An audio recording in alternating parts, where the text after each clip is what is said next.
So the number one most voted for question was for early and career folks, should learning be done breadthwise or depthwise?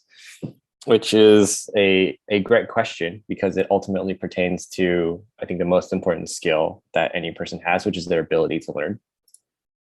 So the in short, the answer here is depthwise is more important for early and career folks, but there's a bit of nuance to that.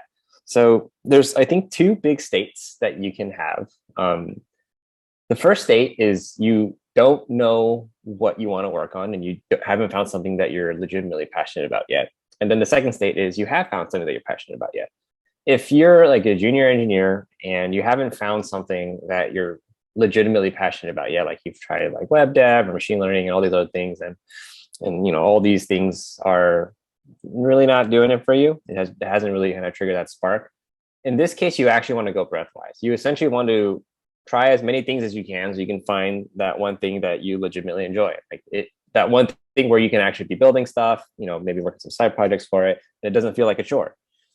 So yeah, if you haven't found your passion, you absolutely need to find it, because if you're not working on something you're excited about, you're going to burn out really, really fast. And there's a caveat to this as well. You don't have to find the perfect thing. So you can also over-index on finding your passion, where you find something and you enjoy it and you're like, but I bet there's something else out there that I would like even more, where it's like, oh, I enjoy this like 8 out of 10, but then there's probably a 9 out of 10 or a 10 out of 10.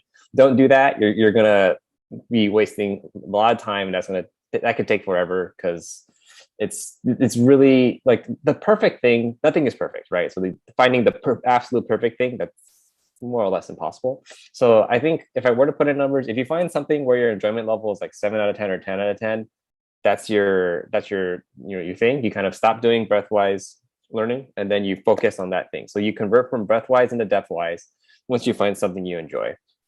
And the reason for this is the growth path for engineers in particular. Generally what happens, and this is the case at Facebook, is the first 1 or 2 levels is focused around technical proficiency. So this is when coding is the most important. The company is just making sure that, hey, this engineer can get to a state where they can write high quality production level code with very minimal hand holding. So at that point, like everyone is just mainly looking at your tech. They're looking at your code and like how you review code, and all the stuff that's very directly related to code. They want to see how good you are at it. So in order for you to get really, really good with your technical proficiency, you cannot be switching stacks every 3 or 6 months, because at that point, you're not really like building technical proficiency, because you have to like constantly context switch between these different stacks, and the learning is not as deep. So something that Rahul and I have talked about several times is the concept of like just raw experience versus fundamentals. So raw experience is like the most shallow level of learning, is you just know if I plug in code X, it will achieve output Y.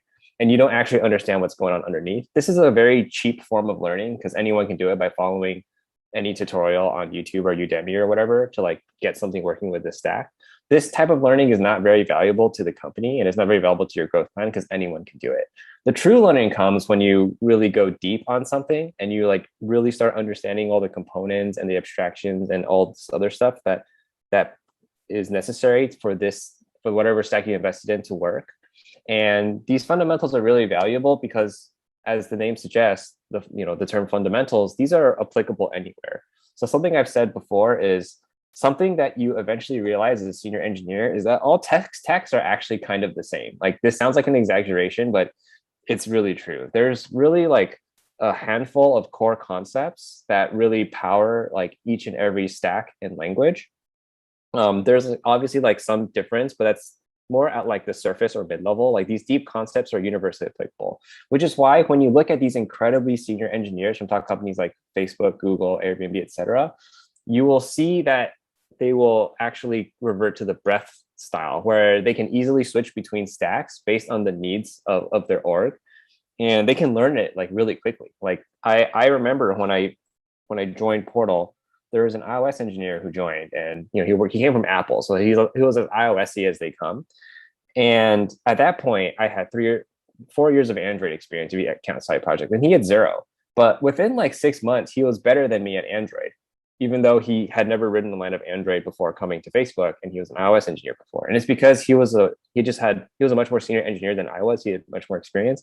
So his fundamentals were just way stronger, which allowed him to learn like the language really, really quickly. So anyway, so kind of to sum it all up, if you don't know like what you're passionate about, you do breathwise learning to figure that out. But then once you figure out that thing that you're pretty passionate about, then you go depthwise. Yeah, Rahul, any thoughts here? Yeah, I 100% agree. I think one perspective I'll share is the teacher perspective.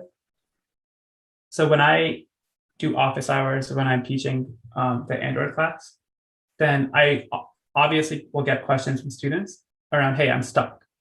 One of the things I really, really love about teaching is that when a student comes to me with a problem, I don't view my job as fixing the problem for them.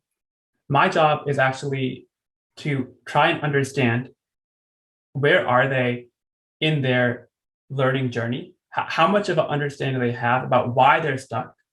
And given that understanding, I want to basically provide them a roadmap. I want to give them a map that says, okay, here's where you are, here are the concepts you need to know, and here's how you can get yourself unstuck. And that experience of trying to figure out where students are on that conceptual understanding, that is like one of the hardest parts and one of the biggest joys of teaching. And the reason that relates to what I'm talking about here is that the only way that you can really start to, as a student and as a teacher, to help other people is you have to be able to figure out how concepts relate to each other. And you have to have that depth of understanding to see, okay, here's where I'm stuck. Here's what's happening. Here are the 2 or 3 things conceptually that I need to understand in order to figure out how to either fix this problem or figure out an architecture or a solution which will prevent this problem from happening altogether.